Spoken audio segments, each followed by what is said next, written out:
Dis merci Saint-Esprit. Merci Saint-Esprit. Dis merci Saint-Esprit. Alléluia. Vous savez la particularité de Arciel, contrairement à beaucoup d'autres assemblées, c'est que nous ne venons pas pour demander des choses à Dieu. Nous venons pour chercher le cœur de Dieu. Amen. Je vous l'ai dit, il y a une différence entre obtenir le cœur de Dieu et obtenir la main de Dieu. Quand vous lisez le psaume 103, il est dit que Moïse avait le cœur de Dieu. Par contre, le peuple, qui ne savait pas grand-chose de ce Dieu, n'avait que les mains. Notre génération est à l'appui des miracles, sans comprendre que il est préférable d'obtenir l'auteur du miracle que le miracle. Wow, amen. Cette génération, je l'ai dit, n'aime pas Dieu. Mais cette génération aime seulement ce que Dieu offre. Et c'est dommage. Et le prix de la consécration, je vous l'ai dit, c'est tout de nous pour obtenir tout de Dieu. Et c'est à ce prix-là que nous devons arriver. Je me suis posé la question de savoir si Dieu apparaissait et nous disait que je n'ai plus de véhicule dans ma réserve. Est-ce qu'il trouverait encore des chrétiens pour l'adorer? Si le Seigneur n'avait plus de visa à distribuer, est-ce qu'il y aurait encore des personnes qui lui disent « Abba, nous t'aimons » ? Si le Seigneur disait qu'il n'y a plus de mariage à offrir, est-ce que nous aurons des membres dans nos communautés? Tant que nous ne sommes pas arrivés à un niveau où on se dit intérieurement, Seigneur, que tu le veuilles ou pas, que tu me donnes des choses ou pas, que tu me donnes une maison ou pas, rien ne me séparera de toi. Tant que tu n'es pas arrivé à ce niveau, c'est que tu ne l'as jamais rencontré. Nos églises sont remplies de ramassis. Donc vous allez partout où vous trouverez le peuple de Dieu, il y aura aussi le ramassis. C'est quoi il a dit dans le psaume 50, verset 5. Il dit, rassemblez-moi mes fidèles à moi. Donc un gars pouvait rentrer dans une assemblée de 10 000 personnes. Écoute-moi bien, ton poids spirituel n'est pas fondé sur le nombre de monde que tu as. Il peut rentrer dans une assemblée de 10 000 personnes et il demande à ses anges, rassemblez-moi ceux qui sont à moi. Ça veut dire que toute la communauté de 10 000 membres, 25 000 membres, peut-être que Abba n'a que 50 personnes. Dieu n'est pas toujours dans le chiffre. Bien que le chiffre soit une bénédiction pour lui lorsque ces personnes sont converties. Mais Dieu cherche ses hommes. Les hommes qui l'aiment pour ce qu'il est. Les hommes qui se préoccupent de son intérêt. Notre génération est en tête de repère. Cette génération est réellement en perte de repère. Combien de fois nous sommes venus à l'église et dit au Seigneur, donne-moi. Qui est-ce qui est venu un jour pour dire, Seigneur, aujourd'hui je ne demande rien pour moi. Qu'est-ce que tu veux? Tant que tu n'es pas arrivé à ce niveau où tu puisses demander à Dieu ce que tu veux pour lui, c'est que tu es encore un enfant, tu n'es pas encore un fils. L'enfant demande des choses à Dieu, mais le fils demande ce qu'il peut faire pour aider Dieu. Amen. Nous ne sommes pas ici pour les choses, nous sommes là pour Dieu lui-même. Tout en sachant que si nous l'avons lui, tout ce qu'il a est pour nous. Wow. Alléluia. Je vous l'ai dit, je vous le dis. Demander les choses matérielles à Dieu, c'est se priver de toute cette réserve intarissable qu'on puisse avoir. Parce que demander une chose te permet d'avoir la chose. Mais obtenir Dieu te permet d'obtenir tout ce qu'il a. Et je ne veux pas seulement le don, mais je préfère obtenir le donateur.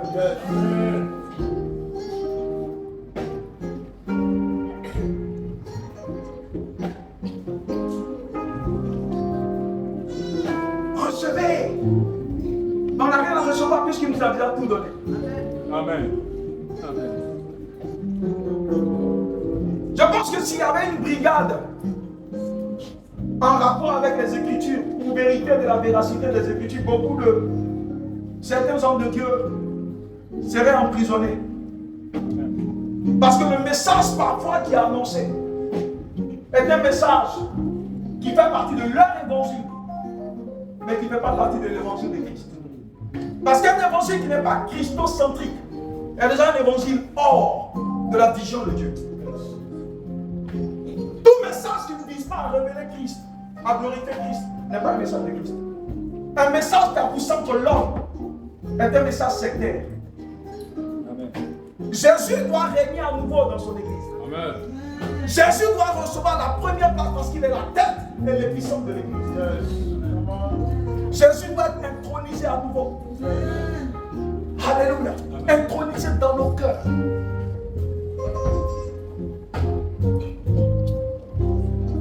Soyons parmi les fidèles. Il dit ceux qui sont rentrés en alliance avec moi par le sacrifice. Et le sacrifice, c'est la consécration. La plateforme à partir de laquelle le Seigneur opère dans nos vies est une plateforme de la consécration. Une vie consacrée à Dieu. Et cette vie-là qui ne manque de rien.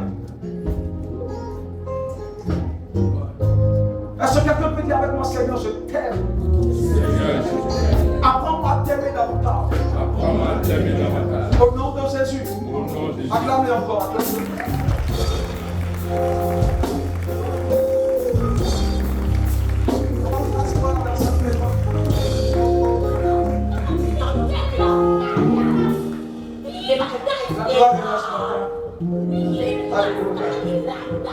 Oh my God, thank you, Jesus. Alléluia. Alléluia. Faites très attention à là où la gloire est trop présente. Alléluia. Alléluia.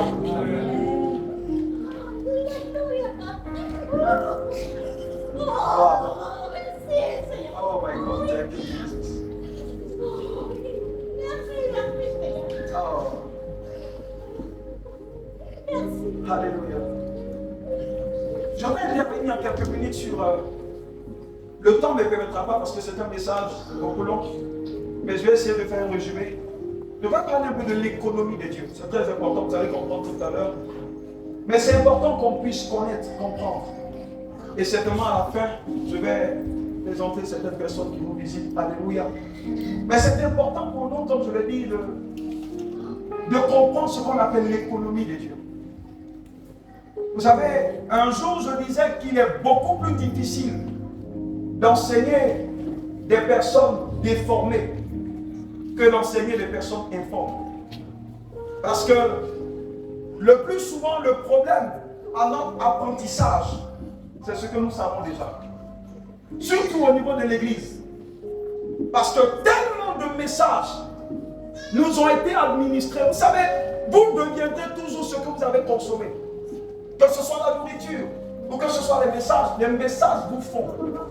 Donc le problème de certaines personnes aujourd'hui provient de la qualité moindre du type de message qu'ils ont consommé jusqu'en ce jour. Ce type de personne est difficile. Surtout quand ils ne viennent pas avec un esprit de compréhension.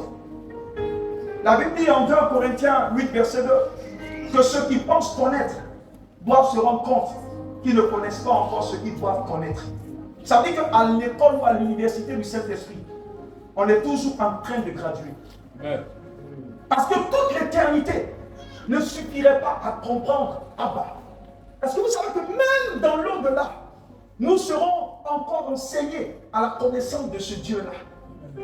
Parce qu'il est vaste, plus vaste qu'un océan. C'est quoi je veux dire? Que notre mission ici-bas consiste à le connaître, consiste à le contenir. Parce que tu ne peux pas contenir une réalité que tu ne connais pas. Et avant de l'exprimer, n'oubliez pas que notre rôle, c'est d'être des ambassadeurs, des représentants. Tu ne peux pas représenter dignement quelqu'un que tu n'as pas vu, quelqu'un avec qui tu n'as pas vécu. Toute personne qui se présente, vous saurez qui l'a rencontré et qui ne l'a pas rencontré. Et la rencontre n'est pas toujours physique, parce que Paul n'a pas vécu physiquement avec Jésus. Cependant, la révélation qu'il a eue de lui était une révélation qui lui venait de Abba. Alléluia. Il est important qu'on puisse grandir dans la connaissance de ce Dieu-là. Jean l'a dit, la vie éternelle, c'est qu'on te connaisse. Toi, le seul vrai Dieu. Je sais que tu sais beaucoup de choses. Mais écoute-moi bien, il y a des connaissances qui ne t'apporteront rien. Mais la connaissance de l'ancien des jours, celui qui est assis sur le trône glorieux, la connaissance de Elohim, la connaissance de Yeshua, Amashia, la connaissance de El Mekar d'Israël. Et cette connaissance qui nous donne de nous connaître nous-mêmes. Je vous l'ai dit, tu ne te connaîtras jamais sans l'avoir connu lui. Soyez attentifs. Soyez attentifs. Il a dit à Pierre, il dit tout le monde m'a donné un nom. Mais vous, qui pensez-vous que je suis? Pierre a dit, tu es le Christ. Il dit, la scène ne peut pas te donner cette information. Il a dû te connecter à une autre fréquence pour avoir cette information. Pierre a connu Christ. C'est pourquoi c'est sur lui que l'Église a été établie. Christ peut t'aimer, mais il ne peut pas te faire confiance tant que tu ne le connais pas. Nos églises sont remplies de personnes qui connaissent l'homme de Dieu. Nos églises sont remplies de personnes qui connaissent le bishop. Nos églises sont remplies de personnes qui connaissent maman bishop. Nos églises sont remplies de personnes qui connaissent leur dénomination, mais qui ne connaissent rien de Christ. Or, la vie éternelle, c'est qu'ils le connaissent. Pas qu'ils connaissent ton bishop. Ton bishop n'est pas la porte du ciel. Mais c'est qu'ils le connaissent, lui, le seul vrai Dieu. Et c'est lui qui l'a envoyé. La connaissance de Yeshua Mashiach est la clé royale pour une vie de victoire.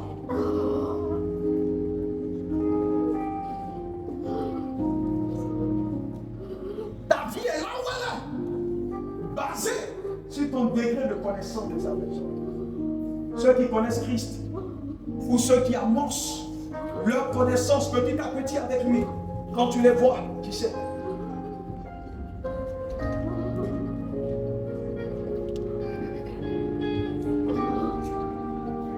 Connaître Christ.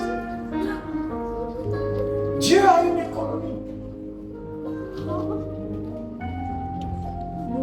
Beaucoup de connaissances, c'est vrai. Mais il y a une connaissance qui est vitale pour nous. Quel Dieu merveilleux nous avons.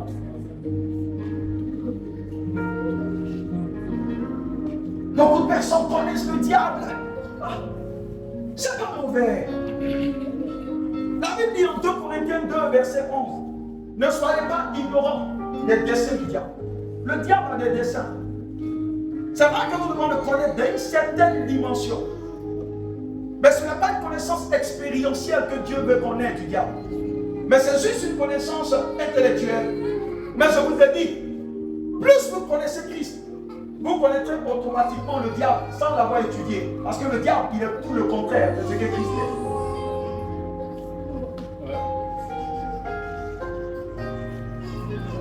Tu connais tout le nom des démons, mais tu ne comprends même pas la doctrine de la grâce. Il y a un problème. Tu es à l'image de ce que tu sais. Dieu a un agenda à accomplir. Dieu a un régime dans lequel il nous a introduits.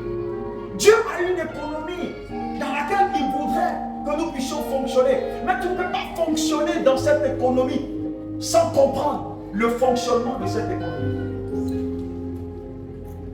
Quand vous lisez Josué, plutôt Job chapitre 1, verset 6 à 7, c'est un passage que beaucoup d'entre nous connaissions déjà. L'histoire de Dieu et de Satan. Amen. Quelqu'un va me lire pour qu'on puisse. La Bible déclare que Dieu, Elohim, avait convoqué une réunion, un conseil divin. Un conseil qui se tenait où? Au ciel. Et nous avons tous été surpris de voir qui là, Monsieur Satan, était là, à cette réunion. Ça choquait plusieurs, mais il était là. Job 1, verset 6 à 7. Or, les fils de Dieu vinrent un jour. Or, les fils de Dieu vinrent un jour Se présenter devant l'Éternel. Et Satan vint aussi au milieu d'eux. Et Satan vint aussi au milieu d'eux. L'Éternel dit à Satan, L'Éternel dit à Satan, d'où viens-tu? d'où viens-tu? Et Satan répondit à l'Éternel, Et Satan répondit à de l'Éternel, parcourir la terre et de m'y promener. L'Éternel dit à Satan, as-tu remarqué mon serviteur Job? as-tu remarqué mon serviteur Job? Il n'y a personne comme lui sur la terre. Il n'y a personne comme lui sur la terre. C'est un homme intègre et C'est droit, un homme intègre et droit. craignant Dieu et se détournant du mal. D'accord? Et Satan répondit à l'Éternel, est-ce d'une manière désintéressée que Job craint Dieu?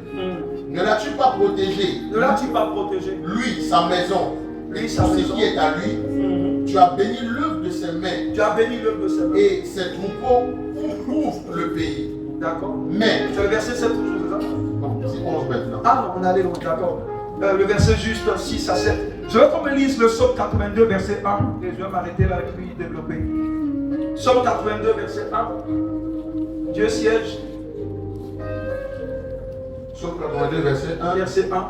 Dieu se tient dans l'assemblée de Dieu. Dieu se tient dans l'assemblée de Dieu. Il juge au milieu de Dieu. Il juge au milieu de Dieu.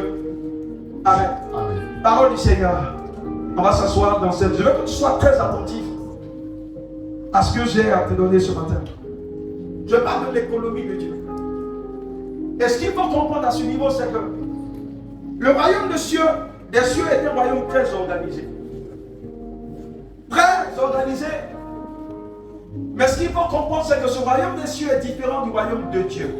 Quand vous lisez les Écritures, vous allez voir ces deux terminologies utilisées parfois de manière interchangeable, mais ces deux mots-là ont une signification différente. Le royaume des cieux fait allusion au gouvernement divin établi dans les cieux. Alléluia. Mais quand on parle du royaume de Dieu, on parle de l'impact de Dieu sur la terre à partir de la personne du Saint-Esprit. C'est pourquoi Jésus dirait, si vous me voyez chasser les esprits, si vous me voyez guérir les malades, c'est que le royaume de Dieu est là.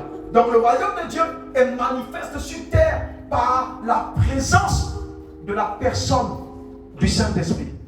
Donc le royaume des cieux, qui est le lieu où le trône de Dieu est établi. C'est le lieu à partir duquel l'univers est gouverné. Quand vous lisez Apocalypse 8, à partir du verset 1, la Bible dit que Dieu se tient sur son trône. Et c'est devant ce trône-là qu'il y a un autel qui permet de promulguer les lois que Abba a prises à partir de son trône. Tout en sachant que le trône de Dieu n'est pas le lieu de son habitation. Dieu n'habite pas au ciel. Dieu habite quoi? Une lumière inaccessible. Et cette lumière inaccessible, la Bible déclare qu'elle est située où? À la partie septentrionale, au nord de la montagne de Dieu. Mais quand Dieu rentre dans le sanctuaire, il y rentre par quoi? Par la porte de l'Est. Donc le trône de Dieu, qui est le QG, si vous voulez, de Dieu, et en même temps ce lieu à partir duquel, je l'ai dit, l'administration de l'univers est faite. Et de manière périodique, vous allez voir Elohim convoquer une rencontre. De manière périodique, selon l'agenda, le calendrier de Dieu.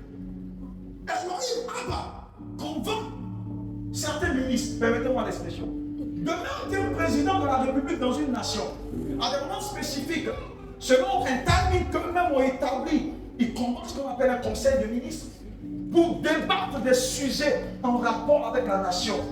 Demain, Abba est le monarque de l'univers. Il est le roi qui gouverne l'univers. Et quand vous étudiez la notion de l'univers, vous allez avoir des migraines. Parce que les scientifiques, jusqu'à présent, n'ont pas pu découvrir certaines galaxies et certaines planètes, alors qu'il y a déjà des milliards de galaxies. Notre galaxie qui est la Voie lactée, il y a plus de 1000 milliards de planètes à l'intérieur. Donc ça veut dire que c'est les choses qui donnent la migraine. Il y a des choses pour lesquelles il ne faut pas réfléchir. Laisse Dieu est Dieu. Et toi, sois juste un homme que Dieu utilise. Ne réfléchis même pas ça. Mais c'est pour nous donner de comprendre la magnitude, la puissance, l'hégémonisme de ce Dieu que nous avons et qui nous fait le privilège de l'appeler Père. Quand tu ne sais pas une réalité, tu peux mal la gérer. Mais quand tu sais tout ce qu'il a laissé pour accepter de descendre à notre niveau, pour qu'on qu'il a fait trop d'efforts. Et en retour, tout ce que nous pouvons lui offrir, c'est notre consécration. Quand tu ne sais pas qui Dieu est, tu peux lui donner une partie de ta vie. Mais quand tu sais qui il est, tu n'as pas le choix que de lui offrir tout ce que tu es. Parce que tu sais que le prix à payer pour obtenir tout de lui, c'est de lui offrir tout de toi. Normalement, quand on arrive devant ce Dieu, on n'a pas à lui demander quelque chose. Parce qu'il a déjà tout pourvu. Pierre a dit, tout ce qui contribue à la vie et à la piété, le Seigneur a pourvu à cela. Il tient des réunions de ministres. Vous savez, Dieu est organisateur. Tout ce que vous voyez comme modèle de leadership a été inspiré de Dieu. Oh my God. Tout ce que vous voyez en termes de modèle de management a été inspiré de Dieu. Quand vous voyez la division des nations, il a été le premier à diviser les nations. La Bible dit en Deutéronome 32, verset 8 jusqu'à 12, que lorsque l'Éternel traçait les limites des nations, Dieu est plus qu'un géographe, plus qu'un géomètre. Tout ce que vous voyez sur la terre est une inspiration qui vient de Abba. Il a son conseil de ministre. N'oubliez pas, je l'ai dit à des moments spécifiques, il convoque ses gouvernants, ses gouverneurs. Ne pensez pas que l'homme est le seul projet de Dieu, non. En dehors de l'homme, il y a d'autres projets que Dieu a. Posez-vous la question, avant que l'homme ne soit, est-ce que Dieu n'existait pas? Si. Comprenez que l'homme est venu remplacer une entité qui existait avant lui. Lucifer. Et quand vous lisez les Écritures, il est dit quoi? Que Lucifer était établi sur la terre. La première terre qui a existé avait pour gouverneur Lucifer. C'est parce qu'il a échoué que Dieu a suscité l'homme. Donc l'homme n'est pas le seul projet. Il y a eu des projets qui ont existé avant lui. Et il y aura des projets qui existeront après lui. C'est la terre seulement que nous connaissons. Mais qui sait s'il y a la vie sur d'autres planètes? Qui sait s'il y a la vie sur d'autres galaxies? Qui sait s'il y a d'autres types de personnes? Peut-être qu'ils n'ont pas la morphologie des hommes, mais qui existent, personne ne le sait. Abba, lui le sait. Mais sache que tu es juste une cerise sur le gâteau. L'homme doit comprendre qu'il est juste une virgule dans la phrase de Dieu. Parce que si tu ne comprends pas, tu vas penser que c'est Dieu qui a besoin de toi. Écoutez-moi bien. Dieu n'a pas besoin de nous pour être Dieu, mais nous avons besoin de lui pour être des humains. Il a dit que si je ne trouve personne pour m'adorer, je suis capable de me susciter des pierres. C'est un message clair à l'humanité. Vous dites, je peux me passer de vous. Est-ce qu'il n'a pas fait autant de Noé? Est-ce qu'il n'a pas dit à Moïse, je peux éradiquer tout le monde et puis reprendre ici? Si l'homme ne comprend pas ce qu'il représente dans l'agenda de Dieu, il peut se donner des ailes alors qu'il n'est qu'une comment on dit ça, qu'un accessoire. Il a convoqué ces différents gouvernants des différentes sphères. La Bible appelle les fils de Dieu. Parce qu'au début, quand vous entendez la notion des fils de Dieu, ça ne faisait pas d'abord allusion aux hommes, ça faisait allusion aux anges. J'aurai le temps un jour de parler de ça. Mais la Bible dit que Dieu a réuni tous ses fils. Et le diable s'est présenté. Et Dieu ne l'a pas chassé, puisqu'il fait partie aussi des fils. Et puisqu'il a aussi une mission que Abba lui a assignée. Le diable ne travaille pas pour lui-même. Le diable travaille pour Dieu. Yes. Amen. Si tu ne comprends pas, tu t'embourberas dans un combat qui n'a pas de sens. Regardez le débat qu'il a eu avec Jean. Le Seigneur a dit à Satan, il dit, mais tu t'es baladé sur toute la terre. Ça veut dire quoi? Que le diable connaît nous tous. Il s'est promené sur toute la surface de la terre. Certainement qu'il est venu dire à Dieu, mais attends, toi, tous tes enfants là, ils sont tous bizarres comme ça. Le Seigneur lui a dit, non, je connais un qu'on appelle Jean. Est-ce que tu l'as vu? Et regardez le débat qu'il a eu avec Dieu. Le diable a dit à Dieu, c'est parce que tu as établi un système de protection, un système de présomption et d'exemption autour de sa vie, que je n'arrive pas à le toucher. Et à la suite, le Seigneur dit, bon, d'accord, je lève un peu cette haie de protection, elle va le toucher. C'est pour te dire quoi? Il y a des choses que le diable ne peut pas faire si toi-même tu ne lui donnes pas l'autorisation. Ou il y a des choses qu'il ne pourra pas faire si Dieu ne lui donne pas l'autorisation. Mais ce qui m'intéresse, c'est la réunion qui a eu lieu. Regardez ce qui s'est passé. Les anges sont venus de partout. La Bible ne parle pas du nom. Mais imaginez, partout où Dieu a un projet, Dieu a fait venir le représentant de ce projet. Pourquoi? Pour lui donner des détails sur le degré d'avancement du projet. C'est ce qui se passe en conseil de ministre. Et le diable se tient là. Mais quand vous voyez, quand vous analysez bien ce qui s'est passé, vous allez voir que la race humaine n'était pas représentée. C'est la même chose qui s'est passée au temps d'Adam. Le Seigneur descend un jour, il dit, mais Adam, je ne te vois pas, où es-tu? Parce que Dieu n'est pas omniscient. Pourquoi un grand Dieu qui sait tout peut poser la question? Dieu venait d'en haut. Il ne parlait pas d'Adam qui n'était pas à terre. Mais puisqu'il venait d'en haut, il avait vu la place ou le siège de l'humanité qui devait être représenté par Adam. Il a vu ce siège là vide. C'est pas quand il est descendu, il dit, mais où es-tu? Parce qu'au moment où tu dois être dans le conseil des ministres pour défendre la race humaine, tu n'es pas là. Là où tu es absent, le chaos est déjà prononcé. Je vais vous dire quelque chose. Une haine accusée qui a convoqué un tribunal qui ne se présente pas a perdu. Si tu as convoqué un tribunal où tu n'es pas, ce qui sera arrêté te sera imposé. Je m'en vais quelque part pour te donner de comprendre quelque chose. Jean n'y était pas. Des décisions ont été prises à son insu. Il faisait autre chose. Il ne savait pas que l'être humain n'était pas que terrestre. Il ne savait pas que l'être humain était le seul être que Allah a conçu, qui a la capacité à la fois de naviguer sur la terre et dans les cieux. Amen. Un être, s'il écoutez, la grâce que Dieu nous a faite, même lui-même ne l'a pas.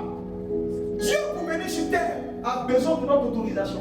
Mais nous, pour aller dans les cieux, on n'a pas besoin. Pourquoi? Parce qu'en nous, on a l'esprit qui nous permet de nous connecter avec la fréquence céleste. Et nous avons en nous la chair qui nous permet de nous connecter avec la fréquence terrestre. Tu n'es pas que la chair. Tu es aussi un homme spirituel. Un jour, Jésus se présente devant certains disciples. Et il leur dit, moi, le Fils de Dieu, qui suis sur le trône. Mais pendant qu'il dit qu'il suit sur le trône, il est en train de parler avec la personne sur la terre. Comment tu peux être sur la terre et en même temps être sur le trône? Oui. Un homme spirituel a la capacité d'être à la fois sur la terre et à la fois à Sion par la technologie de la prière. Quand tu pries, tu ne te muscles pas. Quand tu pries, tu voyages.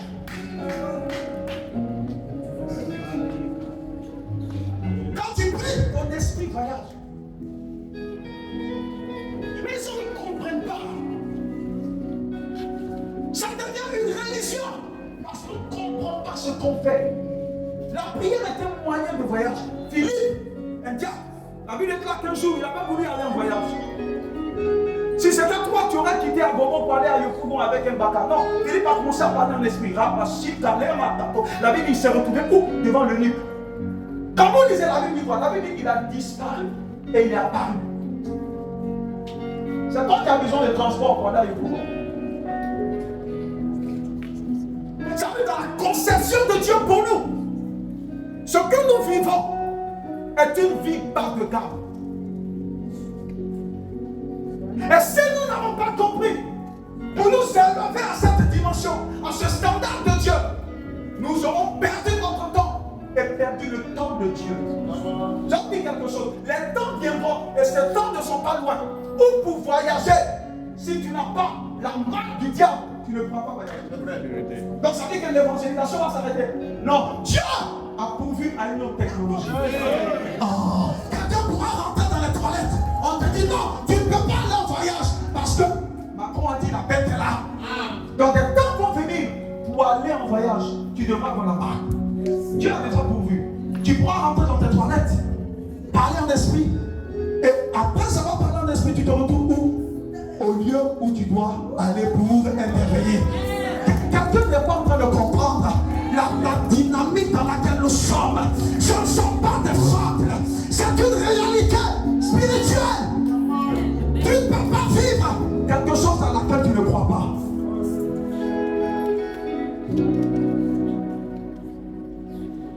Ceux qui ne comprennent pas, parce qu'en faire d'église, c'est venir avoir mariage, avoir voiture. Non, le projet de Dieu est plus dur. Le projet de Dieu est plus grand que ça. Le projet de Dieu est plus grand que ça.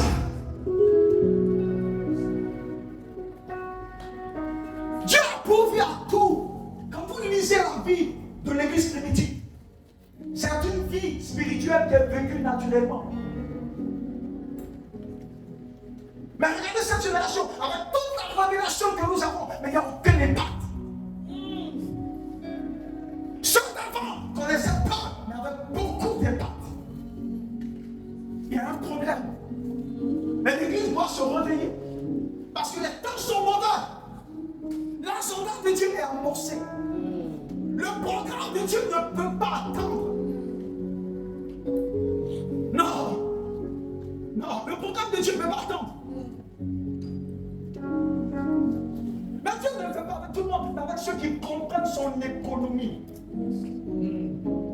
Les temps dans lesquels nous sommes en train d'aller ne seront plus des temps simples. Même pour avoir à manger, tu devras avoir la marque du diable.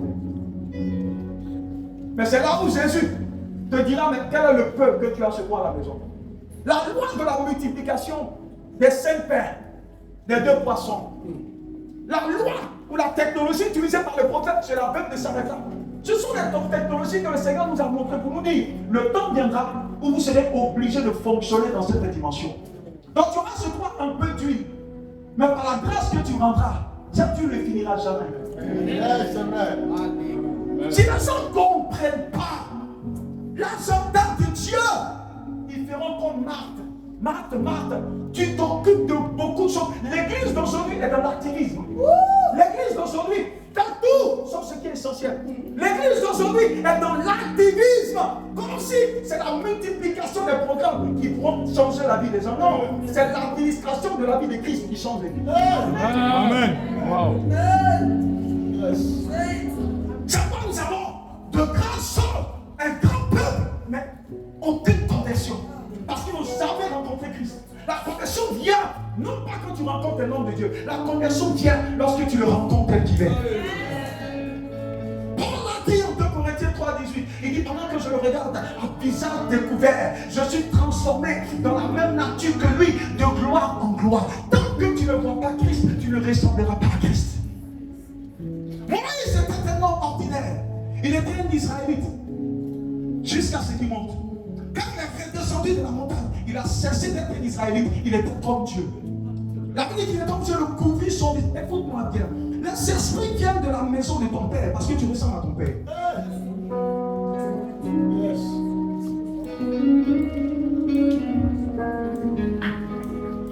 Tu es tout le temps en train de combattre cette réalité parce que tu n'as pas grandi.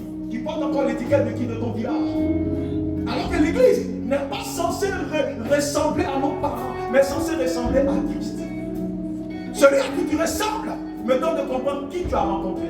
Celui qui a rencontré Christ, il ressemblera à Christ. À Antioche, la Bible dit, ce n'est même pas des chrétiens, des païens ont vu ces personnes spéciales avec la vie de Dieu en eux, avec la nature et l'essence de Dieu en eux. Des personnes qui vivaient non pas selon le standard des personnes d'Antioche. Quand ils les ont vus, ils ont dit non, ceux-là, ils sont différents. Ils ont une vie qui est en eux. Mais c'était la vie de Christ. Quand tu rencontres Christ, tu deviens comme Christ. Et le combat de l'église, c'est de ressembler à Christ.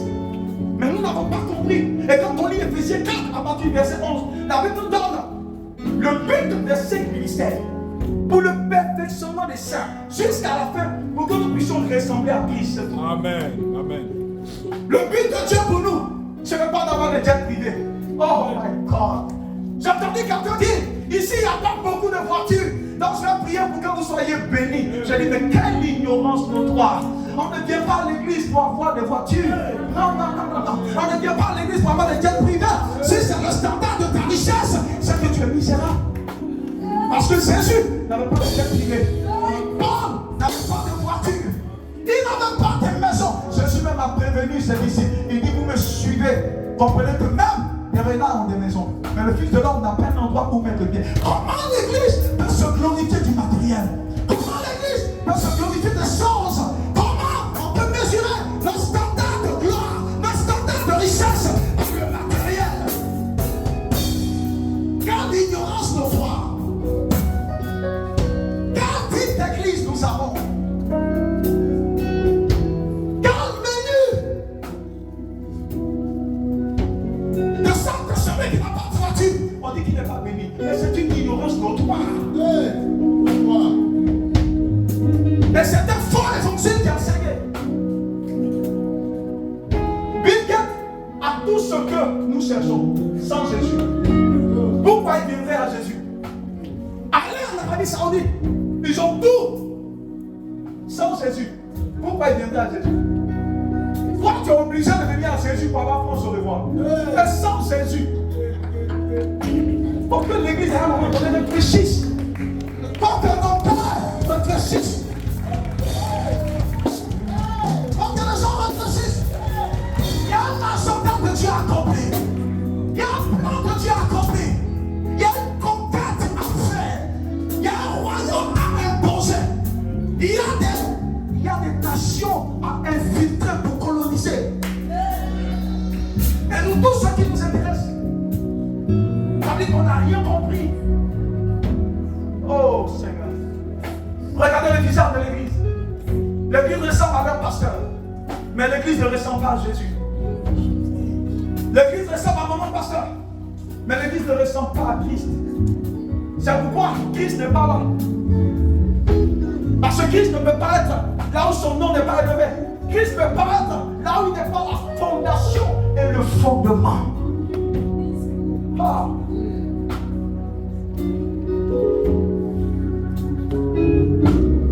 Quand je vois le standard, je me dis, mais il y a encore du travail à faire. Nos églises ont besoin de rencontrer Christ.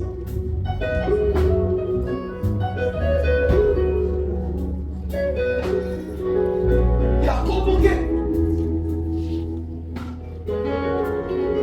pour avoir des informations sur le degré d'avancement des projets sur la terre. Et à chaque fois que ces fils sont convoqués, il devait avoir un représentant des hommes. Regardez au temps de Noé.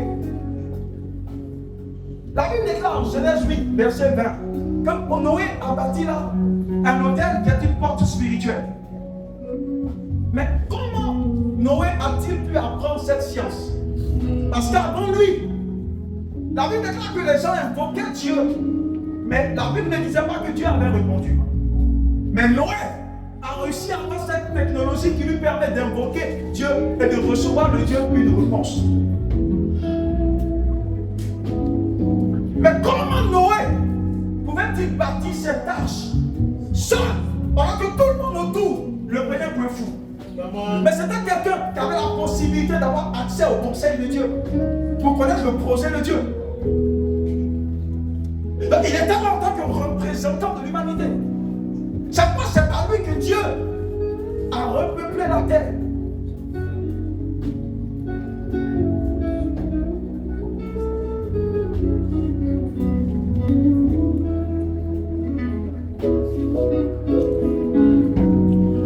Alléluia. Pourquoi Jésus aujourd'hui est au ciel avec son corps?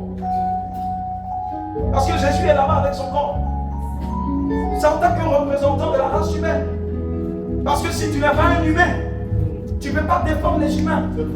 Les anges viennent de partout. Ils ont leurs représentants, les archanges ont leurs représentants. Chaque réalité existentielle avait son représentant. Vous savez, tous les animaux que nous voyons sur la terre, ils ont leur similitude au ciel. Parce que le cheval ou les chevaux qui vont venir à la fin des temps. Mais il y a des chevaux sur la terre parce qu'il y a des chevaux au ciel. Parce que ce qui n'existe pas au ciel ne peut pas exister sur la terre. Donc tout ce que nous voyons là est une similitude de ce qui existe dans le royaume de là-bas. Mais tous ces règnes sont représentés à la table de Dieu. Chaque représentant pour défendre l'agenda de son espèce. Chaque réalité pour défendre quoi? L'agenda de son espèce.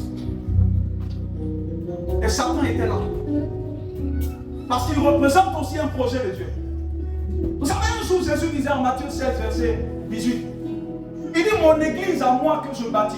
La preuve que c'est mon église, c'est que les portes de la mort et du séjour des morts ne prévaudront point contre elle. Mais comment Dieu peut savoir que la porte des morts et du séjour des morts ne peut rien contre cette église? Il faut qu'il teste l'église. Mais est-ce que Dieu a le mal en lui pour tester?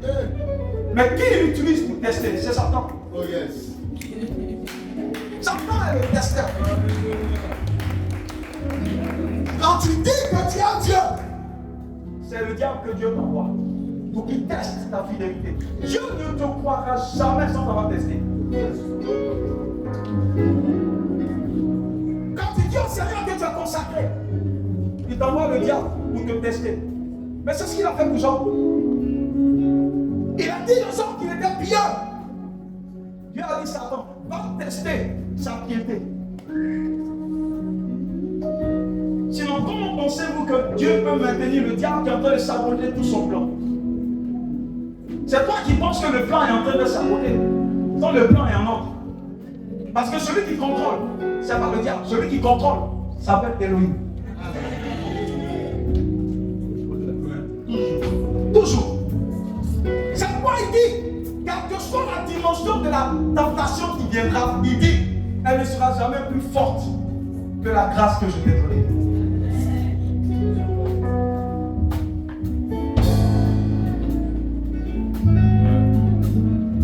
Quand l'église ne comprend pas, il y a des combats qu'on ne devrait pas mener, mais qu'on mène au quotidien. Et tout ce qui ressort de là, ce sont des muscles et la frustration.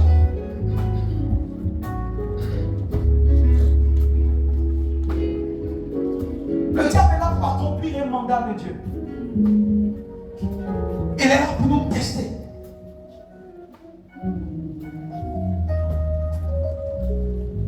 Parce qu'en réalité, le diable ne sait pas le projet que Dieu a pour toi jusqu'à ce que tu lui dises. Le diable n'est pas omniscient. Ça va même dans le livre de Genèse en Éden. Il a dû prêcher le faux pour avoir le vrai. Il ne sait pas tout, à part ce que tu lui dis. C'est pas la Bible dit. Ne donnez pas accès au diable. Notre rôle est de veiller sur nous. Pour ne pas lui donner un alibi. Pour nous convoquer et pour nous accuser. La Bible appelle l'accusateur. Il est le procureur. Parce que quand la Bible appelle notre Dieu le juge et Jésus l'avocat, comprenez que cette scène n'a pas lieu dans une église, mais cette scène a lieu à un tribunal. Parce que c'est à un tribunal qu'on a un juge, c'est à un tribunal qu'on a un avocat, c'est à un tribunal qu'on a l'accusateur. Et nous, le plus souvent, comme il a fait pour Job, il nous accuse. Malheur à celui qui a accusé sans qu'il ne soit au tribunal. Parce que le diable est un collecteur d'informations. Son rôle est de collecter des informations te concernant. De sorte à pouvoir t'accuser lorsque le grand trône siégera. Et c'est à partir de là que beaucoup de chrétiens sont disqualifiés. Parce que ce que tu te caches pour faire, Satan a des fils. Amen. Souvent, tout ce que nous le faisons en nous disant que le pasteur ne nous voit pas. Mais ce que vous ne savez pas, c'est qu'il n'y a aucune scène qui soit sans témoin. Même le jour où Abel et Caïn étaient ensemble, que Caïn était en train de tuer son frère, la Bible dit quoi? Que le sang était là, et le sang était un témoin. Tu as des témoins que tu n'imagines même pas. Les témoins que tu as autour de toi ne sont pas tous des humains. le diable, en ce qui concerne beaucoup d'entre nous, il a beaucoup de photos de clichés. Quand tu te retrouvais là où il ne fallait pas te retrouver, il a pris des films. Waouh!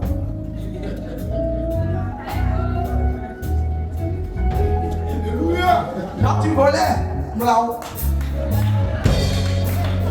Quand tu étais à l'hôtel là-bas, blau. Imagine le blau. Moi-même réfléchis et puis imagine tous les blancs. En 2 secondes, réfléchis un peu le nombre de clichés qu'il peut y avoir. Mais en fait, partout, tu t'es caché pour faire ce qui n'est pas de Dieu. Voilà. Donc imagine l'album qu'il a. Chaque fois que Dieu nous dit de nous consacrer, c'est pour notre bien. Rien n'échappe au diable. Il n'est pas omniprésent, mais il a ses agents partout. Et ce sont ces films-là qu'il utilise au tribunal céleste, au lieu de l'accusation. Et comme la Bible dit en 1 Corinthiens 16, verset 9, il est dit qu'une porte d'un accès incroyable m'est ouverte. Mais mes ennemis sont nombreux. Ça veut dire quoi? Ça va nous donner de réfléchir. Parfois, Dieu peut vouloir te bénir. Et à la porte de ta bénédiction, le diable peut venir les clichés. Quand Dieu est sur le point de te donner, il prend les fils. Il dit, celui que tu veux bénir, voici ça. Tout est blanc, dans des positions bizarres. Dieu même regarde et puis il est étonné. Donc il range la bénédiction. N'oubliez pas que Dieu il est légaliste. Ce qu'il a dit, il ne passera pas outre. La consécration ne bénit pas Dieu. La consécration nous bénit nous. La consécration ne change pas Dieu. Ça n'aide pas Dieu. La consécration t'aide et te dispose à recevoir de Dieu sans qu'il y ait un obstacle dans ce chemin. La consécration est notre bonheur. La consécration est notre bénédiction. Mais regardez les chrétiens d'aujourd'hui. Ils viennent dans l'église, ils ont l'amertume dans le cœur. Ils viennent dans l'église, ils ont la haine dans le cœur. Ils viennent dans l'église, ils n'aiment pas. Ils viennent dans l'église et puis ils ont beaucoup de défauts. Et puis ils sont contents. Mais rien ne peut changer. Parce que toutes ces choses, au tribunal de Dieu, ne peuvent pas lui permettre de te donner quoi que ce soit.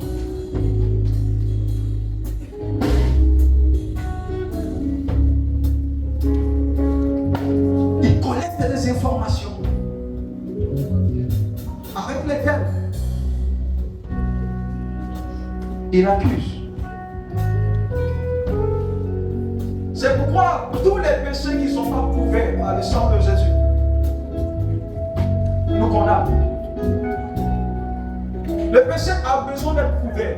Ça veut dire quoi? Ce que tu ne confesses pas, ce que tu ne décides pas de renoncer, sera toujours un problème pour toi. Parfois, quand vous voyez les gens prier dans nos églises de délivrance, toi-même tu as peur. Parce que les gens pensent que c'est par la force qu'on met dans la prière que Dieu change nos vies. La véritable bataille spirituelle est gagnée dans le cœur. Donc c'est la texture de ton cœur qui définit l'issue du combat dans le cœur humain. Donc il y a des gens qui attaquent le diable alors qu'ils appartiennent au diable. C'est pourquoi pendant 10 ans, tout ce qui change dans leur vie, c'est la couleur de leurs cheveux. Leur vie ne change pas. Et il n'y a aucun homme de Dieu assez courageux pour leur dire, si tu ne changes pas ta manière de vie, tu n'auras pas. Parce qu'il faut bâtir des hôtels, parce qu'il faut gagner l'argent. Si tu te dis ça, tu ne vas plus bâtir hôtel. Nous ici, on est intéressé par ton âme, pas ça ce que tu vas faire.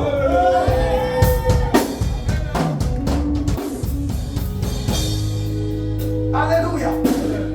Notre rôle, c'est d'encourager les gens à vivre la piété. La grâce de Dieu aide. Nous ne le prêchons pas pour dire que nous sommes meilleurs. Non. Nous faisons ce que nous pouvons faire. Mais le Saint-Esprit nous aide. Je vais vous dire quelque chose qui va vous choquer. Tout ce qui nous arrive, nous sommes responsables. Non, ne laissez personne vous tromper à ce niveau. Vous savez pourquoi vous êtes responsable. Dieu ne peut pas me juger pour une réalité pour laquelle je ne suis pas responsable. Donc si Dieu te jugera personnellement à la fin, c'est parce que Dieu reconnaît que tu es responsable de tout. Il n'accusera pas ton père. Il n'accusera pas ta mère. Parce qu'il y a cet évangile là qui court un peu partout maintenant. On met tout sur le père. C'est le sang du père, c'est le sang de la mère.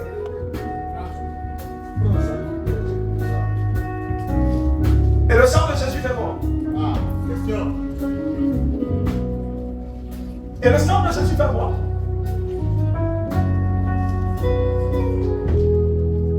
Si la personne ne sont pas récalibrées, nous allons partir des monstres. Des chrétiens qui sont jamais responsables. Si j'ai péché, c'est à cause du sang de ma maman à laquelle j'ai fait ça. Donc c'est le sang là qui t'a poussé à aller payer le ticket de l'hôtel. Et c'est le sang là aussi qui a enlevé la baguette. Ah, le sang là, il est fort. Toi-même, tu vois que c'est bizarre, non? Ah, toi-même, tu vois que c'est bizarre. Attendez, mais il faut aider les gens. Il ne faut pas leur dire, il faut les aider. Maintenant, aider quelqu'un, c'est d'installer la parole en lui. Le Saint-Esprit qui est rentré en nous a enlevé la nature du péché. Ça veut dire, aujourd'hui, si tu dis non, tu peux dire non. C'est vrai. C'est vrai. Non, non, laissez-moi quelqu'un vous tromper. Non, non, non. Le péché en toi n'a aucun pouvoir sur toi. C'est hier, quand tu étais converti, que le péché avait le pouvoir. Mais aujourd'hui, avec la puissance de l'Esprit qui t'a été donnée, le péché n'a plus de pouvoir. Le pouvoir. Ça veut dire ce qui faisait que tu ne pouvais pas dire non a été enlevé. Donc aujourd'hui, tout ce que tu fais, c'est parce que tu aimes ça que tu fais. Je vais vous dire quelque chose qui va vous choquer. Si c'est péché, tout le monde peut faire ça. C'est vrai. Même nous-mêmes. Mais on a décidé de dire non. Regardez les 40 jours de jeûne. Qui n'aime pas manger? Mais tu as décidé de dire non. De 6h jusqu'à 18h. Tu peux décider de ne plus forniquer. C'est pas le sang de ton père. Il faut laisser ton père tranquille. Non, c'est pas le sang de ta maman. Il faut laisser ta maman tranquille. Cet évangile est correct. Et pour cela, je veux qu'on lise Ézéchiel 16, verset 43 à 44. Je veux juste que chacun soit responsable. Et que tu puisses travailler sur ta vie. Parce que c'est ton degré de consécration à Dieu qui lui donnera de te bénir. Je vais vous dire quelque chose. Si on ne vous dit pas ces choses, vous n'allez jamais accomplir le plan de Dieu pour vous. Et celui qui t'aime, c'est lui qui te dit ces choses. Aucun parent n'est responsable. Esaïe, plutôt, Ézéchiel 16, à partir du verset 43. Il a dit, parce que tu ne t'es pas souvenu du temps de ta jeunesse. Parce que tu m'as provoqué par toutes ces choses. Voici, je ferai retomber ta conduite sur ta tête, dit le Seigneur. L'Éternel. Va inverser un peu. 44. Je cherche là où il est dit, l'on te dira ce proverbe. On peut faire avec moi. C'est 44. Voici, tous ceux qui disent des proverbes t'accompliront ce proverbe. Telle mère, telle fille. Tu es la fille de ta mère qui a repoussé son mari et ses enfants. Tu es la soeur de tes sœurs qui a repoussé leur mari et leurs enfants. Votre mère était une Étienne et votre père un Amoréen. Verset 46. Ok, c'est bon. Voici ce qui est dit au verset 16. Il a dit, tous ceux qui te verront te diront ce proverbe. Tel père, tel fils, ça veut dire quoi? Ton père a fait des erreurs et tu es condamné à faire ça. Et c'est ce que beaucoup utilisent pour démontrer, j'ai envie de dire, tout ce qui est en rapport avec le sang. Mais allons à Ézéchiel 18, verset 3. Vous allez comprendre quelque chose. Ézéchiel 18, verset 3. On va y aller très vite, pasteur. À partir du verset 2. Je suis vivant. Dit À partir du verset 2. Verset 2. Pourquoi dites-vous ce proverbe dans le pays d'Israël? Il a dit pourquoi? Ça veut dire au verset 16, il a dit voici ce qui sera dit de toi. Mais au verset, au chapitre 18, le Seigneur dit pourquoi vous dites ça au milieu de mon peuple? Vas-y. Les pères ont mangé des raisins Les verts. pères ont mangé des raisins verts. Et les dents des enfants ont été Et agacées. les dents des enfants ont été agacées. Je suis vivant, dit le Je suis Seigneur. vivant, dit l'Éternel. L'Éternel. L'Éternel. Vous n'aurez plus lieu de dire ce proverbe en Israël. Vous n'aurez plus lieu de dire ce proverbe en Israël. Voici. Toutes les âmes sont en moi. Toutes les âmes sont à moi. L'âme du Fils. L'âme du Fils. Comme l'âme du Père. Comme l'âme du Père. L'une et l'autre sont en moi. L'une et l'autre sont à moi. L'âme qui pêche. L'âme qui pêche, C'est celle qui mourra. c'est elle qui mourra. Pourquoi je vais mourir pour mon Père? Pourquoi je vais mourir pour ce que mon Père a fait? Ton Père sera jugé pour ce qu'il a fait. Ça veut dire quoi? Ça veut dire que ce que ton Père a fait, si tu n'as pas Jésus, on peut accepter que ça coule dans tes veines. Mais si tu as l'Esprit de Dieu, et puis tu le fais, c'est un choix. C'est un choix. C'est un choix. C'est un choix. Il dit l'âme qui pêche, c'est cette âme qui mourra. Tu comprends pourquoi tu pries et puis ça ne finit jamais. C'est comme poursuivre le vent. Laisse ton père en paix. Laisse ta mère en paix. Et prends tes responsabilités. Amen. L'Esprit t'a donné ce qu'il faut pour vivre une vie pieuse. Tu peux dire non à la vie que tes parents ont vécue et décider de vivre comme le Seigneur veut que tu vives. Ce proverbe ne sera plus jamais dit, c'est ce que la Bible dit. Et c'est un verset, deux versets après. Amen. Je vous ai dit la solution pour que nos vies puissent changer selon les standards de Dieu, c'est de nous offrir entièrement au Seigneur. Amen. Écoutez-moi, mais c'est quelque chose qu'on ne peut pas contourner. Si ta vie tarde à expérimenter la gloire de Dieu, revois juste ta consécration. La consécration, c'est tout de moi à Dieu pour obtenir tout de Dieu.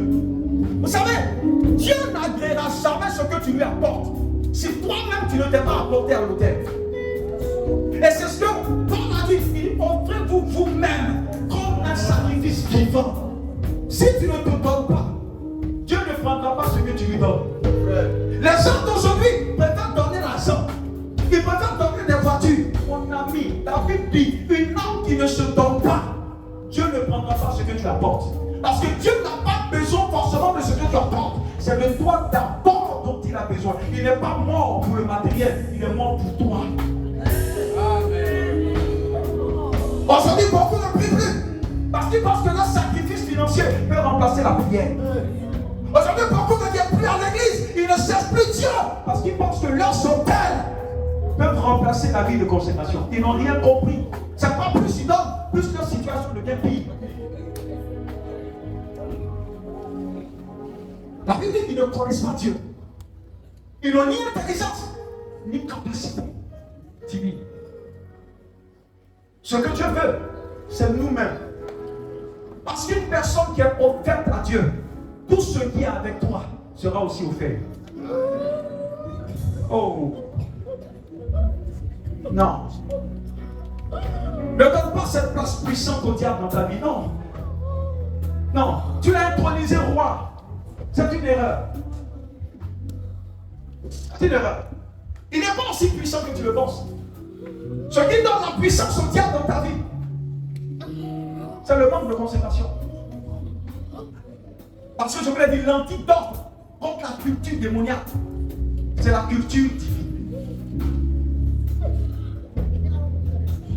Si tu ne veux pas que les mouches, les moustiques soient dans ton environnement, le problème ce n'est pas d'accepter des insecticides. Remporte ton environnement. La culture divine est la solution contre la culture démoniaque. Mon ami, écoute-moi bien. Aucun sacrifice, quelle que soit sa valeur, ne pourra te remplacer à l'autel de Dieu. C'est pas si Dieu ne t'a pas toi-même, il ne prendra rien. Quand Abel et Caïn ont envoyé le présent, quand vous lisez Genèse chapitre 4, il est dit que Dieu prit plaisir au cœur d'Abel et ensuite à son offrande. C'est toi d'abord qui veux. S'il ne t'a pas toi, il ne prendra rien de ce que tu lui apportes.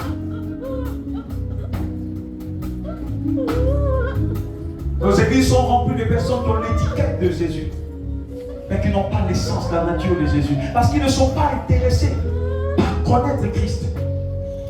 Ils connaissent la dénomination pour laquelle ils sont prêts à tuer les gens, mais ils ne connaissent pas Christ. Ils connaissent l'œuvre de Dieu pour lequel ils sont prêts à mourir, mais ils ne sont pas prêts à se sacrifier à Christ. C'est pourquoi nous n'avons pas l'image et la ressemblance de Christ. C'est pourquoi nos églises sont remplies peut-être de manifestations et autres, mais il n'y a aucune présence. Les hommes de la puissance ne sont pas forcément les gens qui ont Dieu. Le jour où les disciples sont revenus, après que Jésus les ait envoyés, ils ont dit, Seigneur, mais en ton nom, nous avons chassé les démons. Il a dit, oh, ne vous réjouissez pas, parce que les démons nous sont assujettis. Chasser le démon ne fait pas de moi quelqu'un que Dieu connaît. Il dit, mais soyez heureux de ce que votre nom est écrit dans le livre de vie. Ce que Dieu veut pour nous, c'est qu'on puisse demeurer là où il est. C'est qu'on puisse être là où il a envie de nous voir. Vous savez, la civilisation qui détermine la révélation, la relation entre Dieu et nous, c'est l'intimité. C'est l'intimité qui nous caractérise. Le rôle des gens, c'est seulement de l'adorer, mais nous, c'est l'intimité. Donc, un homme qui n'est pas dans l'intimité avec Dieu a raté sa vocation et a raté sa raison d'exister ou d'existence. Donc, quiconque vient à l'église, mais qui n'a pas d'intimité avec Dieu, a raté sa vocation et a raté le but de son existence. Nous avons été créés pour être dans son intimité. C'est pourquoi Apocalypse 21 dit que l'esprit et l'épouse disent quoi? Viens. C'est une relation, c'est une intimité que Abba fait. Combien de personnes ici ont une intimité avec Christ? Combien de personnes ici ont un temps qu'ils mettent à part pour chercher Dieu? Combien de personnes ici mettent un temps à part pour apprendre à le connaître, pour lui ressembler?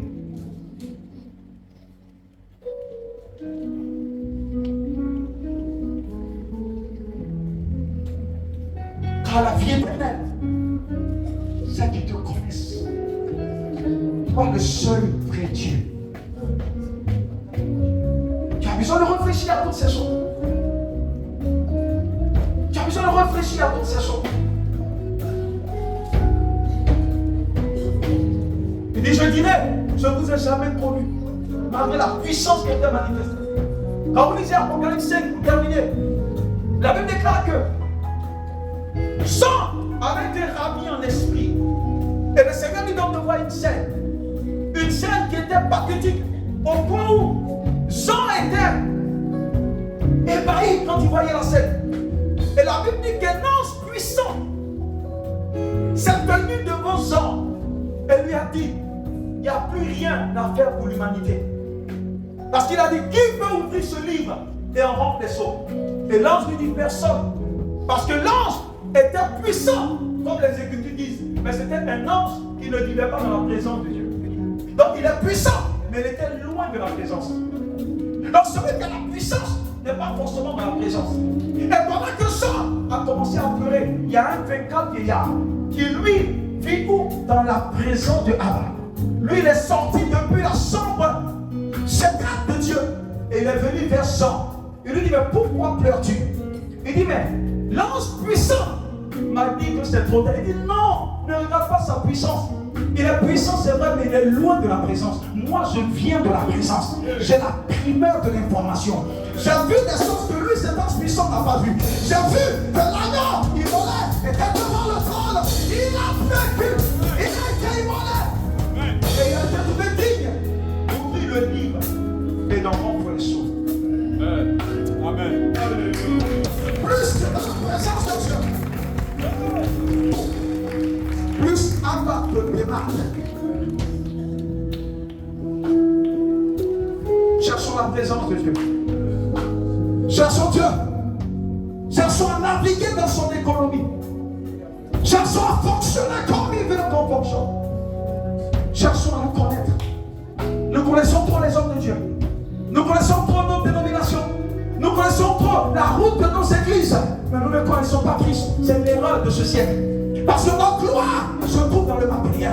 Le Seigneur a dit que ça habite dans une maison qui n'a pas été faite de béton. Ce qui fait notre gloire aujourd'hui est ce qui n'est rien devant Dieu.